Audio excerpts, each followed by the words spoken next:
بسم اللہ الرحمن الرحیم۔ سمود فلوٹیلہ کا قافلہ اسپین سے روانہ ہوا۔ اپنے عزم کے ساتھ جدوجہد کرتا ہوا یہ قافلہ تیونس کی بندرگاہ پر پہنچا۔ اسرائیل کے سامنے اس کی ساری صورتحال تھی۔ ان کے جذبوں کو ماند کرنے کے لیے انہوں نے گرفتاریوں کی دھمکی دی، اٹیک کی دھمکی دی، جلا وطن کرنے کی دھمکی دی، اور تمام تر دھمکیوں کو قبول کرتے ہوئے ان کے عزم جب انہوں نے دیکھا کہ ان کا جذبہ، جوش، ولولہ آگے بڑھتا ہوا جا رہا ہے تو اسرائیل نے تیونس کی بندرگاہ پر ڈرون اٹیک کیا۔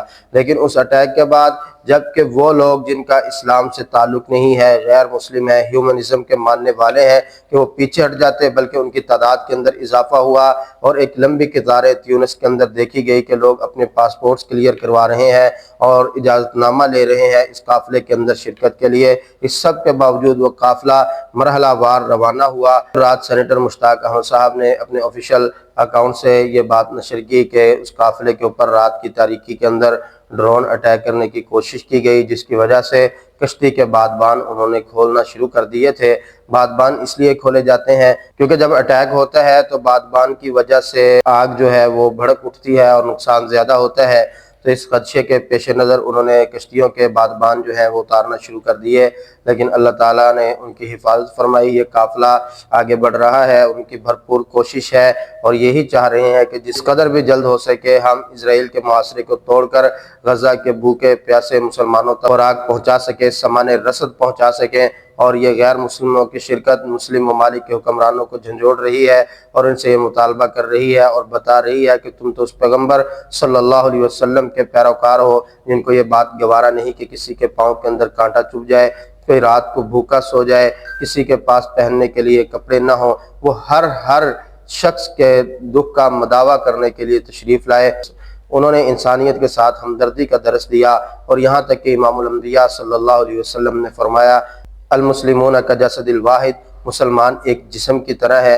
ایک جسم کے ایک حصے میں تکلیف پہنچتی ہے تو پورا جسم جو ہے وہ تکلیف کے اندر مبتلا ہو جاتا ہے۔ اسی طرح ایک مسلمان کو تکلیف پہنچے تو پوری دنیا کے مسلمان اضطراب کے اندر مبتلا ہو جائیں، جب تک کہ اس مسلمان بھائی کو تکلیف سے نجات نہ دلا دیں۔ اس پیغمبر صلی اللہ علیہ وسلم کے امتی، اس کو ماننے والے، اس قدر پاور کے اندر ہونے کے باوجود، دولت اور اپنی ایک پاور کے باوجود ان لوگوں کا ساتھ نہیں دے رہے اور دن بدن غزہ کے ساتھ ظلم اور زیادتی بڑھتی ہوئی جا رہی ہے۔ ابھی کل رات کی تازہ خبر ہے کہ 68 فلسطینیوں کو شہید کر دیا گیا ہے اور اسرائیل اپنے حملے بڑھاتا ہوا جا رہا ہے۔ نیتنیاہو نے اپنی بستیاں وہاں قائم کرنے کا اعلان کر رکھا ہے۔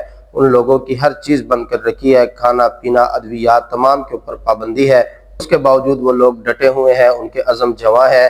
حالیہ دنوں اسرائیل نے جو قطر کے اندر حملہ کیا، اس کے بعد بھی رہنماؤں کے یہی بیانات سامنے آئے، حماس کی طرف سے یہی بیان جاری کیا گیا کہ ہماری کارروائیاں مزید سخت ہوں گی، ہم بیٹھیں گے نہیں، ہم خاموش نہیں ہوں گے، بلکہ ہم جرأت کے ساتھ، ہم بہادری کے ساتھ آگے بڑھیں گے اور ہم ہر صورت اور ہم ہر مشکل کا سامنا کریں گے۔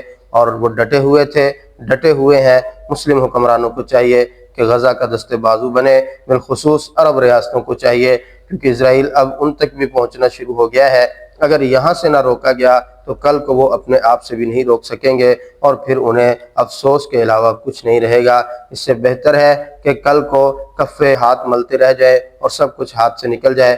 آج غزہ کے لیے آواز اٹھانی چاہیے اور داد شجاعت پیش کرنی چاہیے ان لوگوں کو جو بے سر و سامانی کی حالت میں صرف انسانیت کی ہمدردی میں بنیادی ضروریات کا سامان لے کر غزہ کی طرف رواں دواں ہے۔ وہ سمندر کا سینہ چیرتے ہوئے، وہ لہروں کا مقابلہ کرتے ہوئے، سمندری لہروں کے خوف سے بے خوف ہوتے ہوئے، سمندر کے شور کو خاموشی میں بدلتے ہوئے آگے بڑھتے جا رہے ہیں، جبکہ اسرائیل کے ڈرون ان کے اوپر گردش کر رہے ہیں۔ انہیں کوئی پرواہ نہیں ہے، وہ صرف اور صرف یہی نعرہ لگا رہے ہیں کہ ہمارا مقصد اسرائیلی محاصرے کو توڑ کر یہ امداد اہلیان غزہ کے لیے پہنچانا ہے۔ اللہ تعالیٰ ان کا حامی و ناصر ہو، ہمارا بھی حامی و ناصر ہو۔